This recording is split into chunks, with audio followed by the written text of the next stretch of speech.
बेटा तो 5 साल कपड़े नहीं पहने तो चल जाए, लेकिन बेटी के लिए तो बहुत जरूरी था ये सब कुछ। उसी समाज में मेरा जन्म हुआ, शाम का टाइम था और मेरे पापा घर पे थे नहीं और मेरे शाम के साथ मुझे जन्म हुआ। समाज की औरतों ने कहा कि इनकी तो पहले 3 बेटियां हैं, तो अब ये फिर 7वें नंबर पे बेटी हुई है इनके घर में, तो माँ को तो पता नहीं और इस लड़की को भी जमीन में गाड़ दो। तो मेरे को भी लेके चली गई औरतें, मेरी माँ को बताया नहीं कि लड़की हुई है, मेरे को भी औरतें लेके चली गई और ले जाके जंगल में गाड़ दिया। ऐसे ले जाके मुझे जंगल में मिट्टी में दबा के आ गई।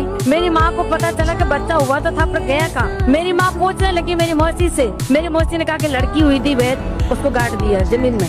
मेरी माँ रोने लगी। मैंने 9 महीने मेरे पेट में बच्चा रखा है और वो बेटी को मैं देख भी नहीं सकी और ये औरतें ले जाके मेरी बेटी को गाड़ा है। तो मेरी मदद कर दे बहन, मेरे को बता कहाँ गाड़ा है उसको। मेरी माँ इस विश्वास के साथ कि नहीं मेरी बेटी जिंदा मिलेगी, नहीं मिलेगी तो मैं उसको छू के देख तो लूं कि मैंने जिसको 9 महीने पेट में रखा है।